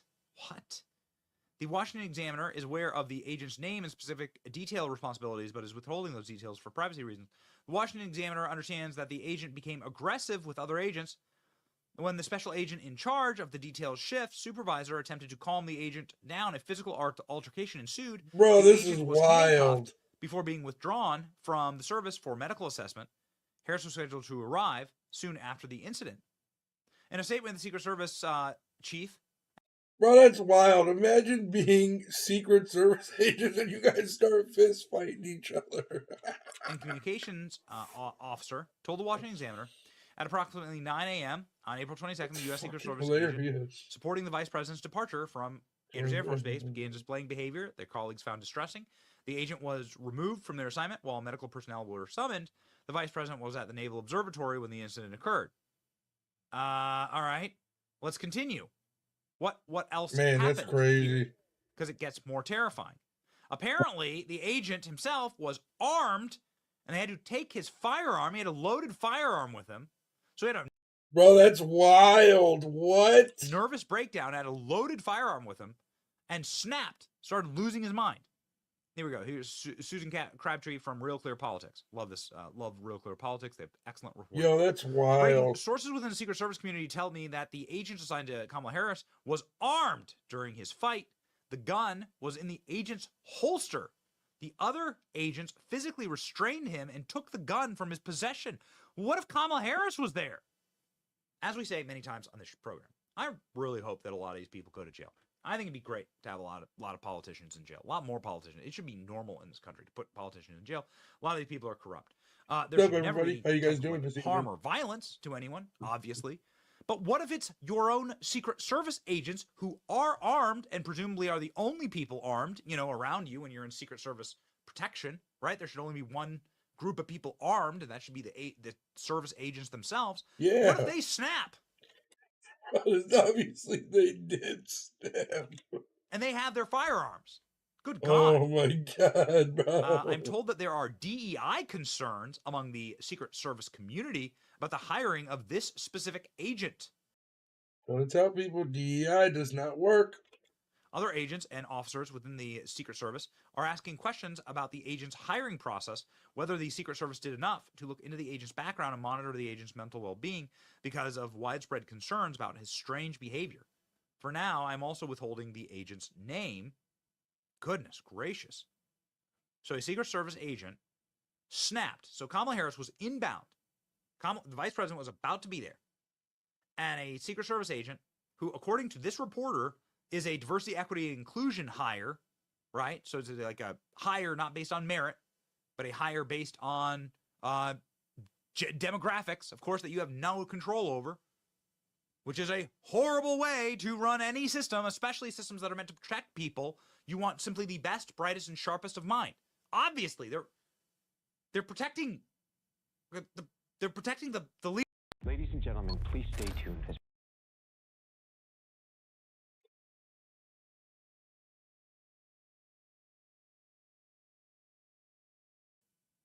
And as embarrassing as they are, whatever, that's what they are. And they have firearms. So you'd expect that if there's any place that has like a super high threshold for merit-based hiring, it would be the Secret Service. But nope. That's what the reporting says. Let's continue. Other details. Sources say the agent in question acted erratically upon showing up for a travel shift. The agent ended up tackling the senior agent in charge of VPT. Tackling. Got on top of him and started punching him. At this point, I'm told the agent was attacking the senior agent. Bro, that's wild. That is crazy. Did indeed have a gun. The gun was in the holster. The other agents expressed relief that the agent did not shoot the special agent in charge and kill him, presumably. I mean, this is an utterly remarkable story. Oh my God. Maybe not as remarkable, considering the hiring practices and the baseline stupidity of this administration and the wanton neglect of standards and protocols. One of Kamala Bro, Harris's that's armed security agents got in a wild. fight with another agent. They'd be physically restrained and had a gun taken away. Kamala Harris's SUV was partially airborne during 2022 motorcade accident. Secret Service agent involved in the accident was allowed to avoid defensive driving training. Oh, okay. Got it. So they're hiring people that can't even drive now. Right, to drive. You're hiring people that can't drive to drive. Around the leaders of the country. The back end of a vehicle carrying President Kamala Harris became momentarily airborne after it struck a high curb. A 2022 motorcade accident in Washington, D.C., and initially was misreported by the top Secret Service officials a mechanical failure. Records recently released by NBC shows. Despite the accident, the special agent who was driving the vehicle, a Chevy Suburban, was granted a waiver from taking a defensive driving training course specifically required for Secret Service employees involved in accidents with other vehicles, records show. In a memorandum explaining the decision to grant the agent an exception, the special agent in charge of the agency's Vice Presidential Protection Division wrote the accident occurred only after the publicly identified driver moved the vehicle into an open traffic lane. Damn. Soon as she maneuvered to the right, and the lane ended and immediately became a high curb, according to the memo by the official, whose name is redacted, the limo sustained damage to the right rear of the vehicle. No other property damage was incurred. Yo, what up, Michael? How you doing, brother? Bro, that's wild. What? They got all these DEI hires trying to protect the presidents. They get what they deserve at this point, then. Dude, hopefully when Trump gets back in office, he doesn't have no DEI hires. He'd be smart, he wouldn't. Harris was not injured and was transferred to a different vehicle and taken to the White House. Nice, bro. How was work today?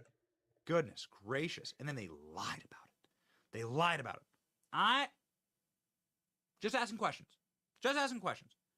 So according to this reporting, there are DEI agents that are hired, of course, based on demographic information and not merit. And now the Secret Service SUVs are crashing into poles. And other agents are fighting with each other. This is wild, bro. Killing each other. I mean, listen, that's what happens when two guys get into a fight and one of them has a loaded gun, right? Morale among Kamala's Secret Service detail is a complete nice, disaster, bro. I appreciate you. Apparently. Nice, dude. Yeah. That is awesome. Kamala Harris is a complete disaster. And I don't really know. Bro, this is wild to me, dude, that they are fist fighting with each other. How else you can explain some of the more heinous and awful pieces of content that we've had to endure over the last few years. This is a video that Kamala Harris just put out. She looks awful. She looks terrible right there. Notice the difference? Oh my god. Oh my god. Oh, what's going on with your neck? What the hell is that? What is it? It's just so incredibly humiliating. Just play the video like that. Than anything. When Kamala Harris walks into a room, even at the White House, people don't even applaud. This is one of my favorite videos. And as she enters the room.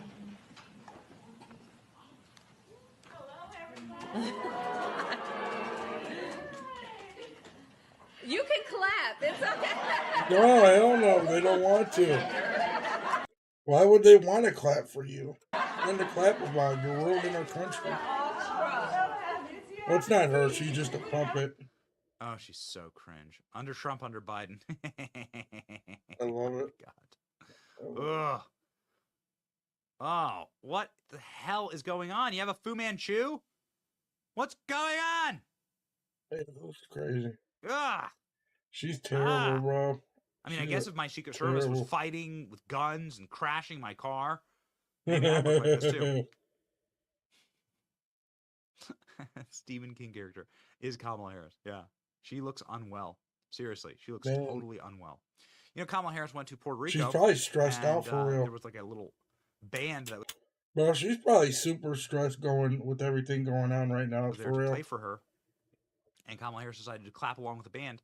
But the the translator translated for Kamala Harris, we don't want you, like what they were saying. What they were saying is like, we don't want you here. Leave. We don't want you to be here. Free Palestine, free Haiti too. And then Kamala Harris stopped clapping along.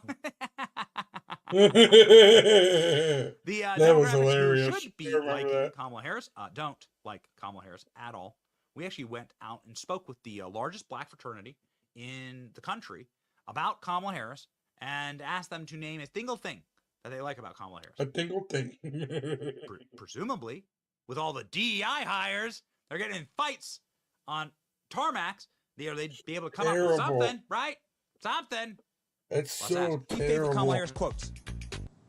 Nope, y'all know any? Kamala Harris quotes. Sorry. When we talk about the children of the community, they are the children of the community. What is your favorite Kamala Harris quote?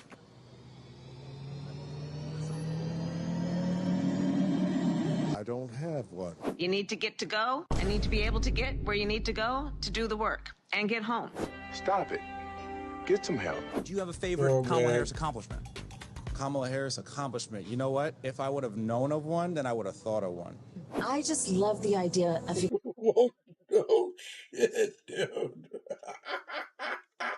exploring the unknown. What is your favorite Kamala Harris accomplishment? Favorite? You don't have one. They don't know. Not sure. She's never done anything. She wasn't. They can't What's your name favorite one, Kamala Harris accomplishment? Good.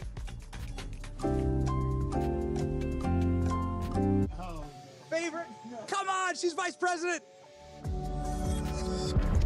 Yeah. Dude, that is funny.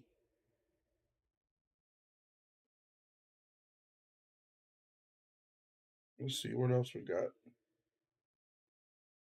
Illegals for trial. Dude, you guys ever watch Alex Stein? He is hilarious. Get the fuck out of here, man. What are you going to do? We are here to recruit as many people possible for illegals for Trump. We're trying to get illegal immigrants to sign up for Donald Trump. They've been voting Democrat for too long. Wait, I'm a fascist? Why am I a fascist? We're trying to get illegal immigrants to sign up for Trump. Awesome. Do you want to sign up? No. Why'd you call me a fascist? Are you vaccinated? Do you want to sign up? So you just put your nickname, your email, and tacos or enchiladas. The signatures matter. The more signatures, the better. So, yes, thank you. We got our first signature. Yes, we got an illegal immigrant for Trump. Tacos or enchiladas? He put tacos. He said tacos. Jimmy, we got our second signature. We're making headway. What's your favorite, tacos or enchiladas? We'll go tacos. Tacos, 2 for Yeah. tacos. We're trying to get illegal immigrants to sign up, support Trump. That's hilarious. Wait, go F myself. Go F Why? yourself. This is it. A lot of people have white guilt, and I have white guilt, and that's why I want to help out Latinos. Abel, come here. Talk to this man. No speak English. Jimmy, what do they sing? Trump, Trump, Trump. You guys like to support the cause? People could be on your stupid TikTok. Live. We're literally live. We're live. AI photo. He's really illegal. Would you guys like to support Donald Trump and then upcoming? I'm a citizen. I'm not illegal. No, that's what we want. Illegals. Tacos or enchiladas? Tacos. Tacos! Tacos is undefeated! Illegals to Trump! Illegals to Trump! Not illegal. Yeah, but still, just you can't put your name in with illegal. We really prefer it if you're illegal. Tacos or enchiladas? Yes. Come here, Abel, tell him about your story as an immigrant. Sí, vine de la frontera la semana pasada. We're going to give him a free hotel room in Manhattan. I know. Thank you. No. Alex Stein is so stupid.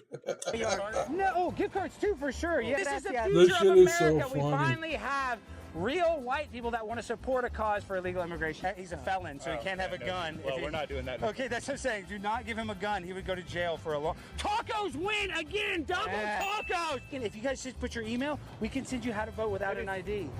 Yeah, so... And the new hand? Yeah, oh, no, we're taking guns. A lot of them are felons, so we can't give those. That's one thing. We can't give them the people that are Yo, felons. you're What's your so immigration status? stupid. We're trying to get immigrants. Fuck about the government, bro. Get the fuck out of here. Why don't you want to help somebody? Fuck the government. Get the fuck out of here, man. No, I don't work for the government. I don't give a fuck about the government. Fuck Trump too. Get the fuck out of here, man. Why? God damn. Are you having a Don't bad worry day? about it, bro. Get off the property. What do you mean? Off It's a property, public man. street. You can't be over there. You can't be over here, man. Who said that? The owner. He's the one. He's the one there. You're friends with the owner? He pays me, man. How much? Not Don't that worry much. about it. I can pay you more. That money.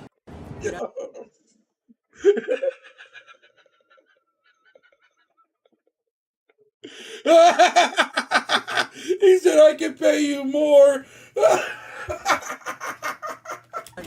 You don't want money? Get out of here. What are you gonna do? I get call the cops and have The cops, they've already talked to the cops. You guys can't be on property, man. No. Yes. You're lying. All right, let me call him, man. Call him on speaker. He's got Android. He's got Android. He's probably not going to work very good. Abel, tell him a little bit about your story in the cartel. Sí, vine de la semana pasada de la frontera, me estaba en Nueva York y me trajo ayer. ¿Ya me están pagando? Ayúdame. Yo, what's up, man? How you doing, brother? Enchiladas. Oh, enchiladas! Jimmy, Enchiladas. Bro, Alex Stein is such a troll, dude. It is so funny. I actually posted something to his, like, redid it on Instagram, and he liked it. I was like, dude, that's pretty cool. Bro, he is so goofy.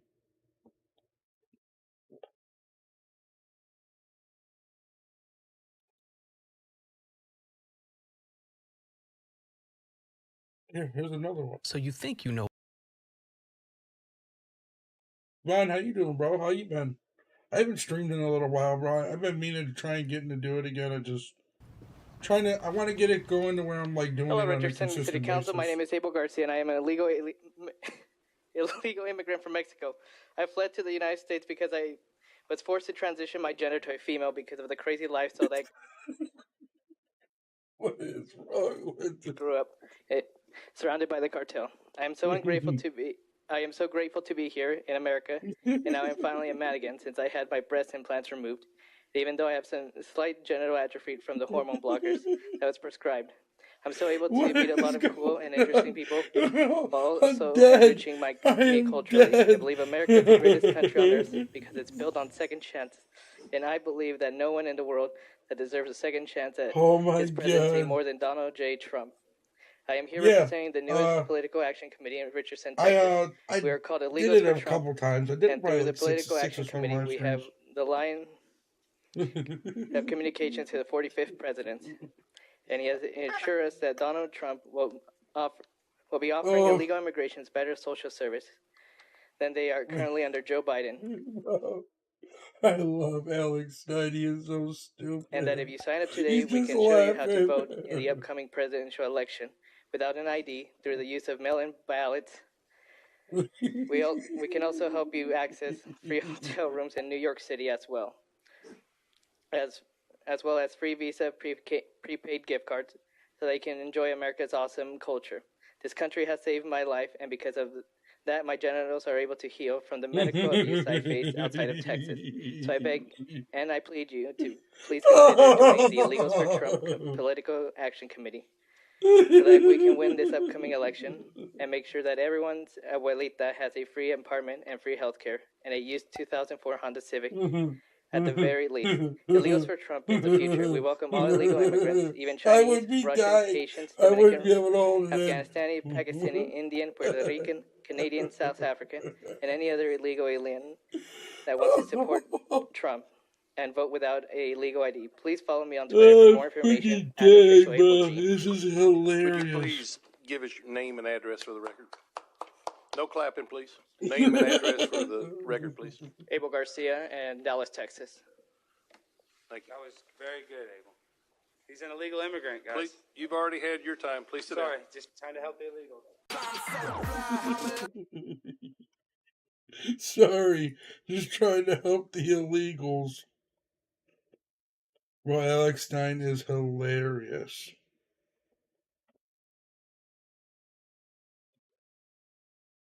Let's see what the news is trying to say right now.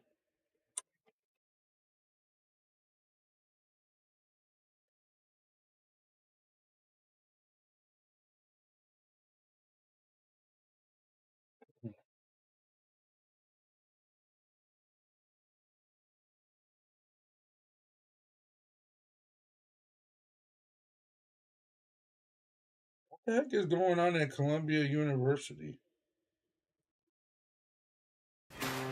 Somebody was saying, it's just so stupid.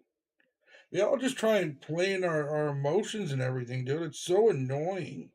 Columbia University's president, Manoush Shafiq, to resign are growing louder and louder after she surrendered her campus to pro-terrorist agitators, making life utter hell for Jewish students, giving the protesters another 48 hours. Can you guys tell me how this makes sense, right? Like how you say make it make sense, Vaughn. Tell me how this makes sense. What does protesting and attacking each other in America, how is that going to benefit Israel or Palestine? It's not doing nothing but harming us. Shit has nothing to do with America. It has all to do with over there. And it's not the people that are funding it, it's the government that's funding it. I just don't understand this stuff, dude. It's so weird to me how, like, you know, like, we should be able to just talk about these things as our opinion and that's it. Because if we live in America, we don't live, you know, that's where you live. So anything else is just subjective, like, it's just what we see. So we don't know if we see everything, right?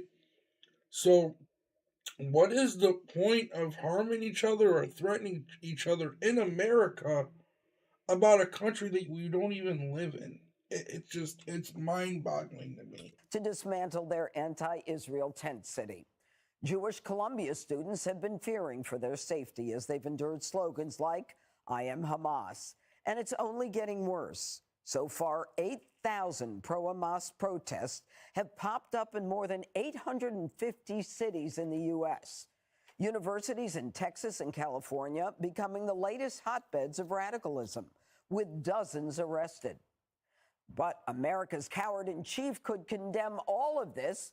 But today, Joe Biden was in front of a microphone and a podium at two separate events. It just doesn't make sense, right? Because, like, we're funding all this bullshit going on. And it could probably literally all stop if we would stop funding it.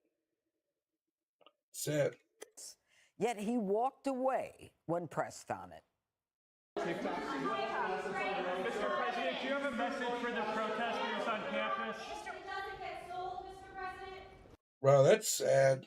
This is pathetic that this guy's our president. I'm sorry.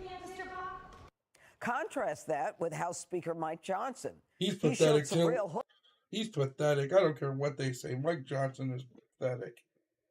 I liked him at first, but I knew there was something weasel about him. And he literally just sent all this money to Ukraine, bro.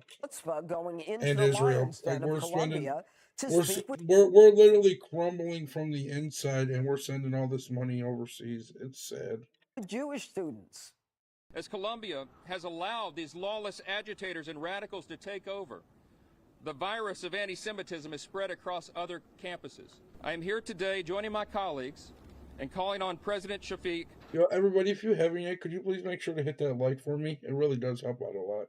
To resign if she cannot immediately bring order to this chaos. Enjoy your free speech. But the radical protesters aren't just on campus. Both Alec Baldwin and New York City Mayor Eric Adams have been harassed while out in public by lunatics shouting pro-Palestinian slogans. Alec, can you please say Free Palestine one time? Why did you kill that lady? You killed that lady and got no jail time? Israel, Zionism. Please say it. One time. Are you Eric Adams? Oh, shit. Yeah, you. You support the genocide in Palestine. There are homeless people all over New York. You're always partying. You don't actually care about the citizens of New York. Dude, did I just see Alec Baldwin push that? Hold on.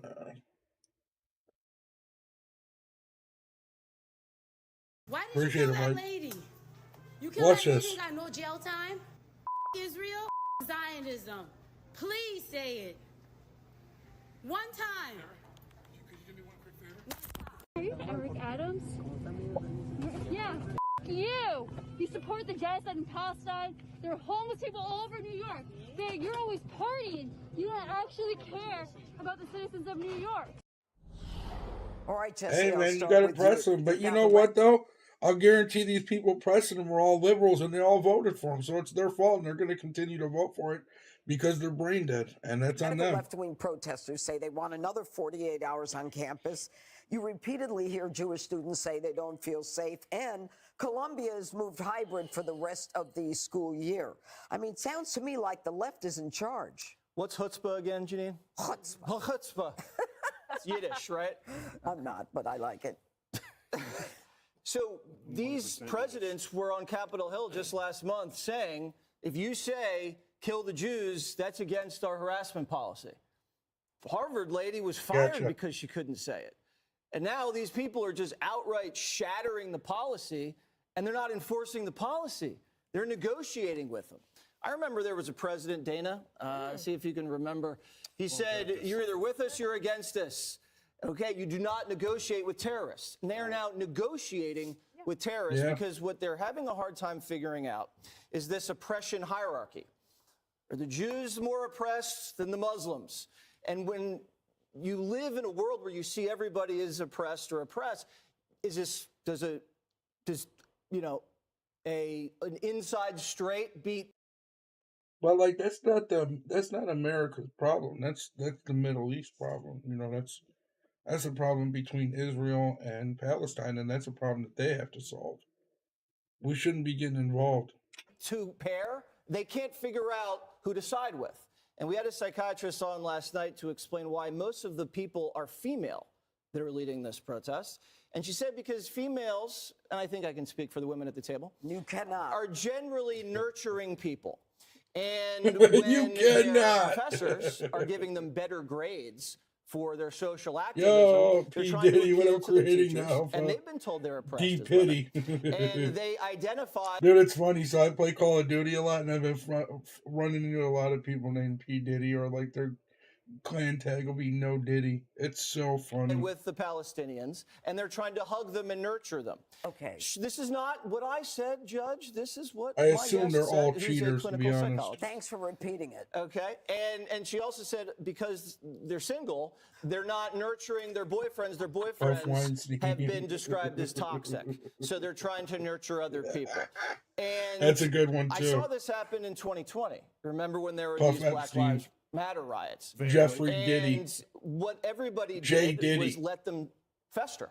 Black And so they've Meg seen did what it. they can get away with. And now you see it spreading to the West Coast, see it spreading to Texas. And they're going to do this because they know they're not going to be held accountable. Okay. And now I know there's been a lot of talk about me being awarded a honorary doctorate by Columbia because I'm such a man of letters. And I just want to say preemptively, I will not accept this honorary doctorate as a matter of principle. So let's just put that to bed right now. Thank you, Tyrus. All right. You know what? I'm going to go to Dana now. And I suspect that Dana will agree with me that you do Hey, not we'll speak see for when the it women all at this comes table. out. In But the all important honesty, you know, question we'll that I see how wanna bad ask it Dana really is was this. when it all happens. Look, you have Joe Biden. Who I'd like gives to a know talk, who what he comments has on the who. bill that was signed. In all honesty, I could care less about P. Diddy. I like to know what he has on the, you know, like the people running this country. I don't care about the musicians. They just, you know what I mean, throw him away in the cage if he's guilty of what they're saying he did, which is some weird stuff. Throw him away. But I want to know what he has on higher up people. That's what I want to know. The one on banning TikTok and the money, the omnibus bill with the money that was going to. I want to know it. I want to know Ukraine, what et he cetera. has. I want to know what he has on these people for sure. But at the beginning of the speech, he More says, than I'll anything. answer questions. And at the end of the speech, he walks away You answering. know, don't get me wrong. If he's in trouble, he definitely needs to be going to jail if he did any of that stuff that they're saying he did, you know, with the human trafficking and stuff. But I want to know what he knows.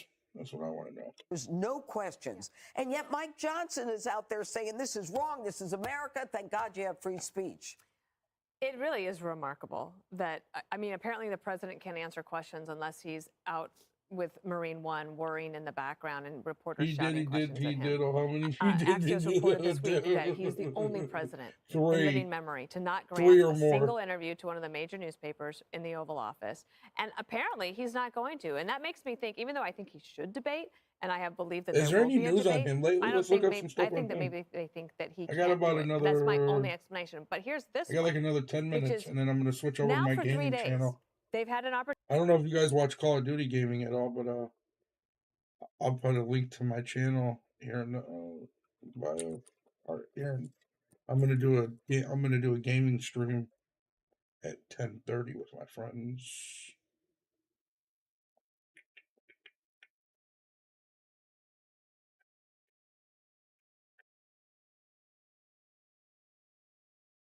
P. Dillon. Yo, what about Ashton Kutcher? These protests are without a doubt, bro. It's sad. It's pathetic. I watch you and your boy. Oh, appreciate that, bro. Thank you. DD's raw. So yeah, it's sad, dude. It is like the new BLM protest, and I just hope it doesn't get to that level it got to with the BLM protest. You know what I mean? Especially because it just doesn't make sense. Because none of that has to do with anything here in America. I don't get it. So, traffic has been ruined my life. So, this is.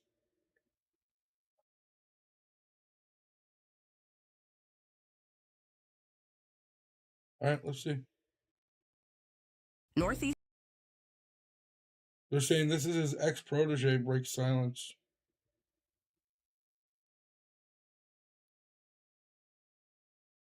P from Making the Band is speaking out now against Sean Diddy Combs. Wait, who? Rapper Freddie P from Making Really? the Band is speaking out now against Sean He was Diddy the one that Combs did all about of some music this. moguls' legal troubles. In a new interview, he claims Diddy threatened him in a bizarre way, and he has some thoughts on these allegations.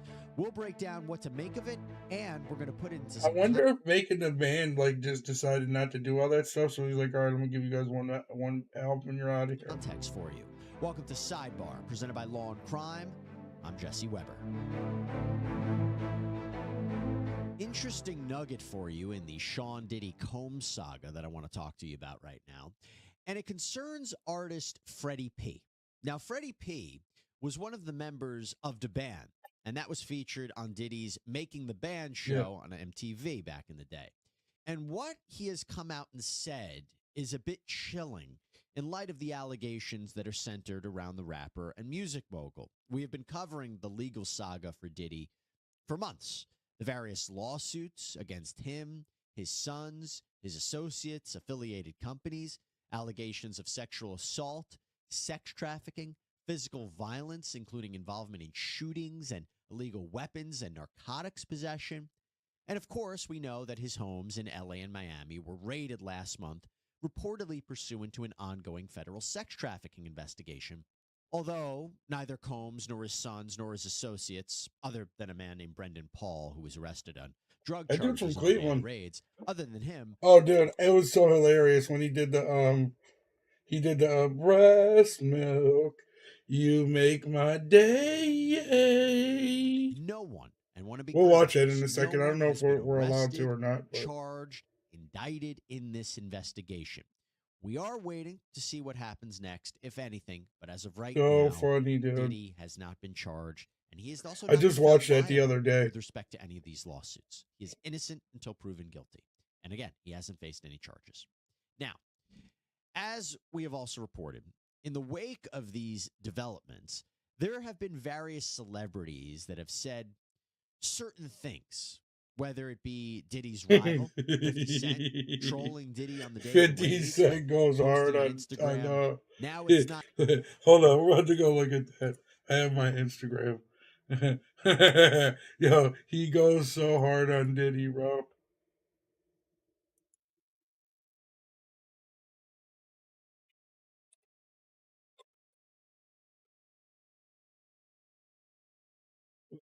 Hold on, let's see. Look, Puffy got in the same order he got Shine. Hold on, dude. It's so funny, bro. I laugh so hard when I see this stuff.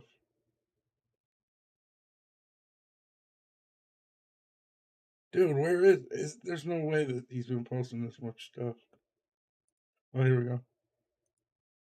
So this is Andrew Schultz, and he wrote You said I chose violence. He chose violence. You're trying to smear this great city. They're saying you're a bunch of fucking criminals, drug addicts, and pedophiles. That is not the whole city. That is a very small, specific section of the city.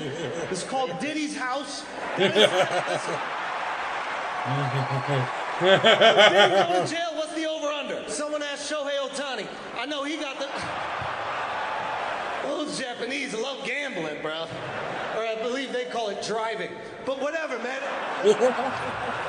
Listen, this is the only reason I think he might be guilty. Every celebrity in LA has had their home robbed except Diddy. Yeah. And I thought about it, it's like, bro, robbing Diddy is terrifying, because what if he's there? You break down the door, he's butt naked on the couch. Meek Mill sitting on his lap, just petting him like a Maltese cat. Meek Mill crying. Oh no, wait a minute. I thought you was finished. He's like, can't stop, won't stop. You try to run out. You run out, the door is locked. You turn around, all of a sudden you hear, you ain't going nowhere. You ain't going nowhere. I can't be stopped now. It's your asshole tonight. LA, I got... Andrew Schultz is so stupid, bro. Dude, 50 Cent clowns him so much. Puffy, you stupid ass nigga. I told you stop fucking with R. Kelly. I said grab them in the pussy. Don't kidnap the pussy. They raided your shit, I see. I got a courtesy call when they raided my house. You really fucked up, my nigga. Can I get a copy of the Meek Mill sex tape? Please, nigga. Puffy, you stupid ass nigga. I told you stop fucking with R. Kelly. I said grab them in the pussy. Don't kidnap the pussy. They raided your shit, I see. I got a courtesy call when they raided my house. You really fucked up, my nigga. Can I get a copy of the Meek Mill sex tape? Please, nigga. Puffy.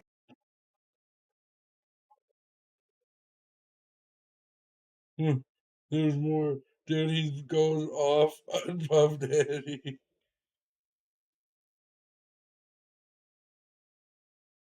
There's more. Where the heck are they? That's alright. You guys can go check it out, dude. It is so funny. Not Diddy do it, it's Diddy done. They don't come like that unless they got a case. That was in reference to a documentary that 50 Cent has reportedly been producing about Diddy. By the way, since we're about to talk about Freddie P., Aubrey O'Day, who was from Making the Band too, she was part of the group Danity Kane, she has also spoken up against Diddy. After the raids on Combs Properties, O'Day posted online, "What you sow, you shall reap. I pray this emboldens all of us victims to finally speak on what we have endured." And we know that in 2022, O'Day revealed on a podcast that she was fired by Diddy from the group because she claimed she wasn't willing to do what was expected of her, not talent-wise, but in other areas. 8 Sleep Pod Cover. It's a liquid-cooled mattress topper that is clinically...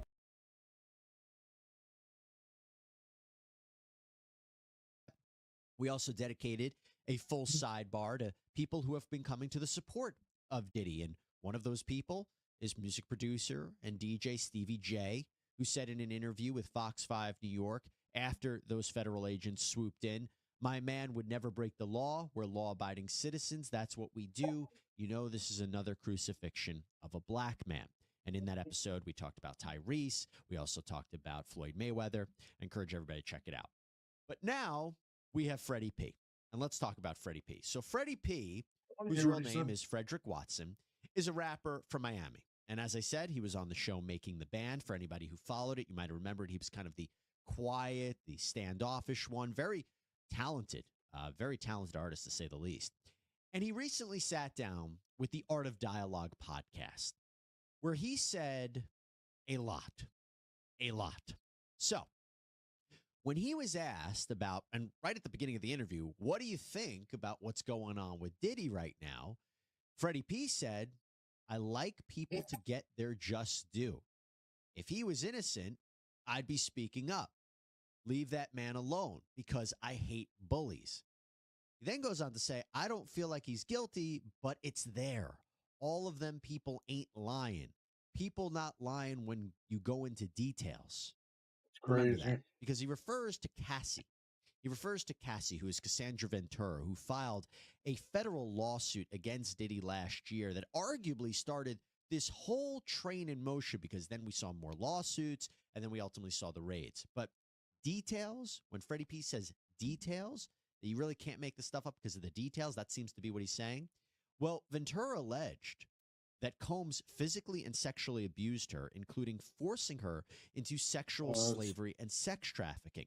Some of the more alarming allegations in that federal lawsuit include that Combs allegedly raped Ventura in her home after she tried to leave him, savagely beat her, resulting in bruises and burst lips, forced her to have sex with prostitutes on video while Diddy watched and pleasured himself, forced her to carry a gun for him, and tried to chase down music producer Suge Knight with a gun.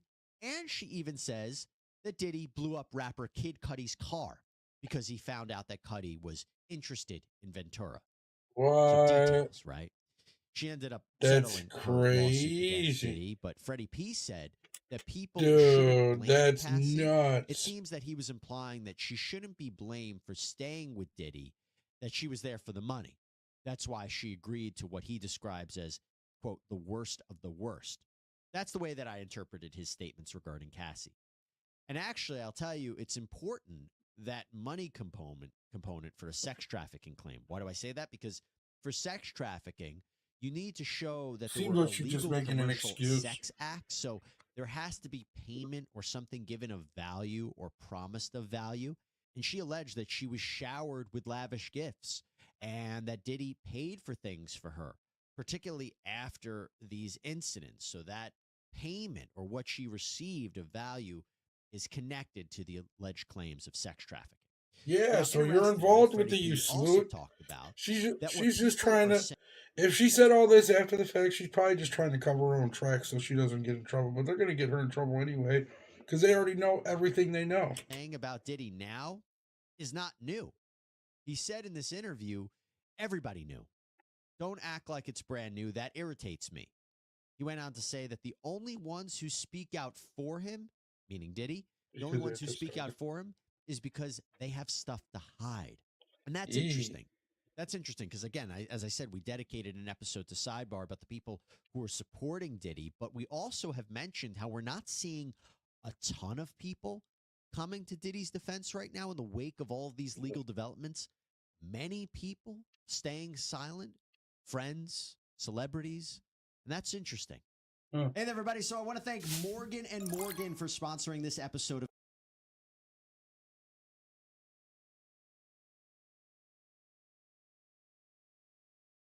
That was well said. Now, Freddie P also highlighted some of the names that are coming out, and specifically he mentioned Harv Pierre. This is the former president of Bad Boy Records. And Freddie P says, I know who this guy is. We had words to words. Remember, Pierre's name has come up during the course of all this. He is listed in a lawsuit filed by an unidentified woman. She claims that she was gang raped and sex trafficked by Combs, Pierre, and a third assailant. The lawsuit gets into very graphic detail about how Pierre smoked crack cocaine and forced her to perform That's oral sex on him, crazy. and that he and the others plied her with drugs and alcohol.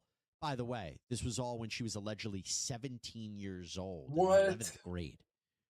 Now, from there, and this is the big one Dude, that I want that's to get nuts, into. bro. Freddie P talks about this verbal altercation that he had with Diddy. And he said, quote, one day I was waking up and I was in a mood. I'm in the studio. I'm snapping or whatever. I didn't even want to be effed with. You know, when you around a bunch of goofies and you says a street N-word, sometimes you don't want to be around the nerds. So I'm in that B. I'm just frustrated with a lot of S going on. And he says that he got into a situation and Diddy was like, you think you're bad or something? And then Diddy allegedly said this. Buy every house on your block. Shut every light off on that. When you come out, every time you come out, that you'll get popped. So when another tell you some like that, you like, get your animated out of here, goof. You feel what I'm saying? When he tell you like that, you go to picture him purchasing every house. You go to picture every light on the block going off. And that silence me. Yes. Diddy allegedly threatened him, saying he had enough money to buy all of the houses on Freddie P's block where he was living, cut off all the electricity, and whoever stepped outside would die. Now, Freddie P said that's why he left the band. And that's why he didn't do the Dave Chappelle show that did a segment on making the band, that he was infuriated about this. And he also said that he was so upset about what Diddy allegedly did here. I still did the show. Oh, fuck.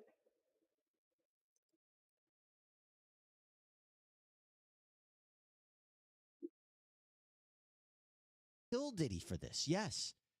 He says in this interview, quote, later that night, I was trying to take his ass out. He admits this. He goes on to say, me and my dog, God rest his soul, we had a G-Wagon, and he had his little tutus. I had a little pistol on me or whatever.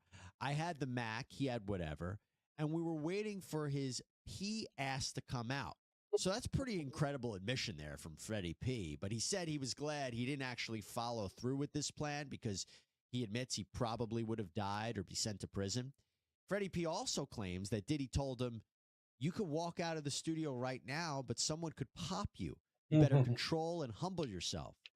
He said that he's seen Diddy disrespect a lot of people and talk crazy to a lot of people. That's now, nuts. the minute I heard all this, I thought about the lawsuit filed against Diddy by Rodney Jones, his former producer on the Love album. Jones had claimed that Diddy sexually abused him, groomed him for homosexual assault, So and weird. actually sex trafficked him. What? But the violence component is interesting in light of what Freddie P is alleging because Rodney Jones has claimed that Diddy threatened him too. His complaint states, quote, according to Mr. Jones, Mr. Combs would often switch up his approach. He would go from promising Mr. Jones the world to threatening Mr. Jones with physical harm. Mr. Combs threatened to eat Mr. Jones' face and informed Mr. Jones that he was willing to kill his mother, Janice Combs. Yo, can we rewind that really quick? I want to. Affect him. But the violence component is I wanna interesting hear in this light of what again. Freddie P is alleging because Rodney Jones I'll just read it again. has claimed that Diddy threatened him too. His complaint states, quote, according to Mr. Jones, Mr. Combs would often switch up his approach. He would go from promising Mr. Jones the world to threatening Mr. Jones with physical harm. Mr. Combs threatened to eat Mr. Jones' face and informed Mr. Jones that he was willing to kill his mother, Janice Combs, if he must get what he wanted, so he wouldn't think twice about harming Mr. Jones. And What Jones also alleged the that Combs would brag about his involvement in shootings and crimes and his ability to get away Yo, with it, if exerting P. his Diddy power really and his said money this is and his just influence. nuts, So Joe. if you take what Jones is saying is true, then it is consistent with Freddie P's allegations here that Diddy claimed he had the power to buy all the houses and turn the electricity off, and that making these weird suggestions that someone would kill Freddie P. Well, from there, Freddie P went on to say that he and Diddy, they would talk about thug stuff and that he had seen Diddy do some wild stuff, which is a claim that we've heard a lot about these Diddy parties. And Yo, P. things that Diddy people is can't describe wild, about what bro. happened on these Diddy parties. Ashton Kutcher was famous for saying he can't talk about what happened sometimes when hanging out with Diddy. But Freddie P says that he witnessed Diddy engage in sex acts with women in clubs in front of everybody. Again, my thought goes back to these shocking, that's stunning crazy. allegations from the lawsuits. Jones alleged that Diddy Bro, was that always is having these crazy. get-togethers, these parties with sex workers and underage girls. Ventura said that she was forced to engage in these freak-off sessions, these sexual acts with men while Combs watched and, again, pleasured himself. I mean, you talk wild, wild stuff here. So, again, if you believe the This allegations, is wild. what Freddie P is saying is consistent. And remember, Diddy was hit with other lawsuits too.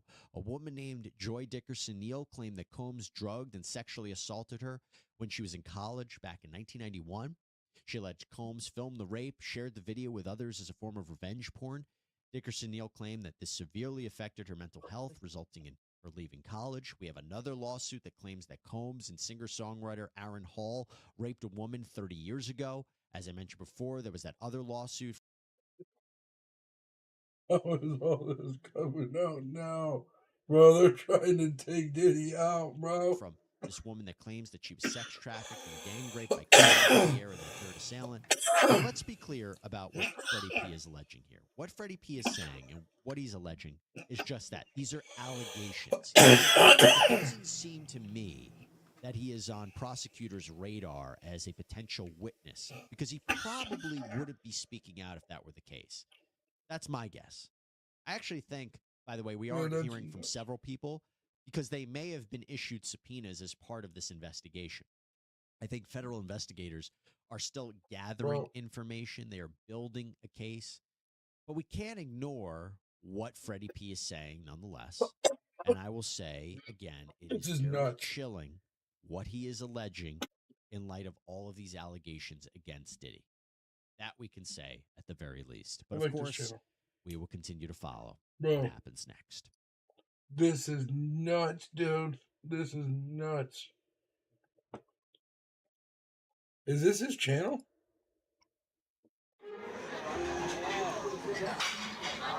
What's the most spontaneous thing you've ever done in your life? His channel doesn't even have 1 million subscribers. That's crazy to me. Oh, nobody else talks about this stuff? Just that channel?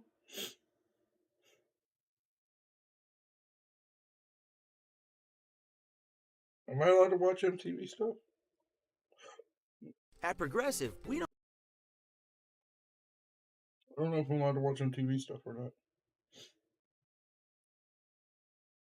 And when I say this word, I mean it. I don't mean in the ideal sense. I mean in every day, every little thing you do. It's such a gimme, gimme, gimme.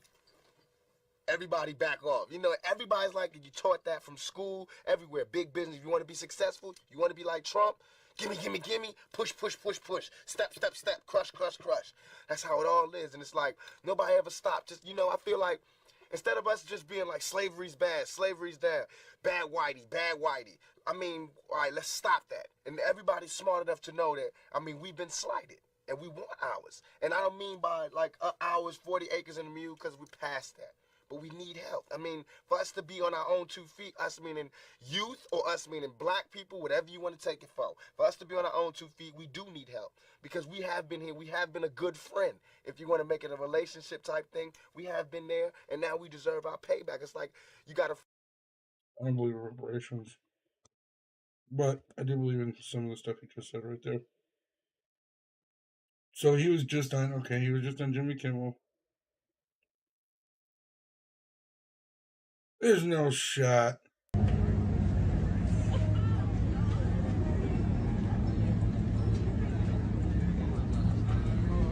Is that Justin Bieber? What the hell? This is weird.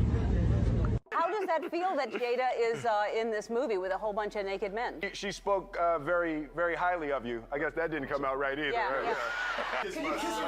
him tight? I can kiss my son. Jaden, come on.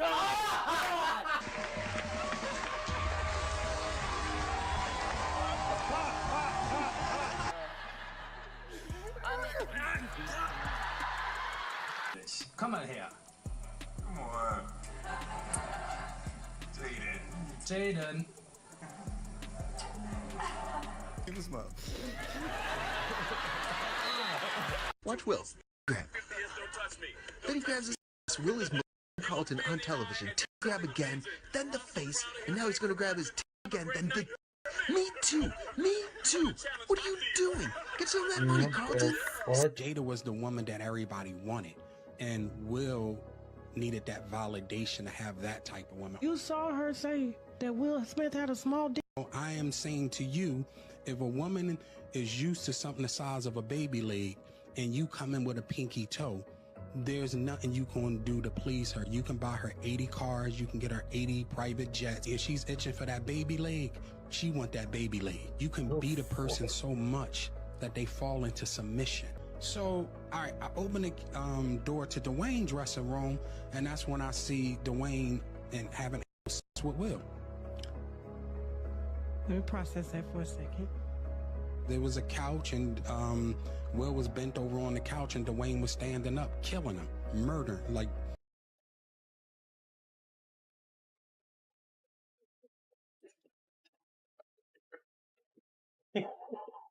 Let me process that for a second. There was a couch, and Will was bent over on the couch, and Dwayne was standing up, killing him, murdering. Like, murder. There was murder in there. I'm with Puff, and he's in exotic bookstores, and he's doing shopping. Right, he's shopping, getting his stuff. And I am everything dead, like that. chat. So I am this is the legit first dead. time I was ever in an exotic Oh my bookstore God. with Puff. So, you know, I'm giving him his space. He's taking things off the shelves and stuff like that because they gave him a brown paper bag. When they gave him a brown paper bag, he was just putting stuff in there. So I said, damn, you know, he got to go put it on the counter, show everybody what he's getting. So as he going, I'm just looking at the places where he picking stuff from. So there's one part he picked up some things from up here on my left side, and then he picked like quite a few of them down. I'm like, okay. He put them in the bag. So when I went by there and I looked up there and it said butt plugs, and I was like, hey yo, I was messing with him because people don't understand. You know, we was like friends. He was a part of the same gang, so I'm still gonna tease him. I'm still gonna mess with him and everything like that. I could do that. It wasn't just no security thing. So I say, yo, what are you getting this for? And it said butt plugs, and he was like, yo, can I do my shopping by myself? I said, yeah, you can do it by yourself, brother. And he started walking and everything like that. When he got to, I just waited at the counter. When he got to the counter, so he didn't even have to show the guy nothing. He just gave the guy a wad of money. I mean, like, he gave the guy a stack something like this. And Puff wasn't the dude that carried no 20s and no 50s and nothing like that. And I mean, like, he just said, boom. And we walked out the... And he liked me. He liked me. He was like, let's go see a movie. I was like, okay. I called my dad, and I was like, I got in the car. My dad goes, how'd it go? I go, it went great. He was like, really? And I said, yeah, we're going to the movies. My dad's like, what? I go, we're going to the movies. Yeah, it's kind of weird to think now. And I was like, I don't know. I was like, I don't know. I really didn't ask. Like, I was just needing. And he was like, what do you mean? Like, what? You and him are going to the movies together? I was like, yeah, I guess.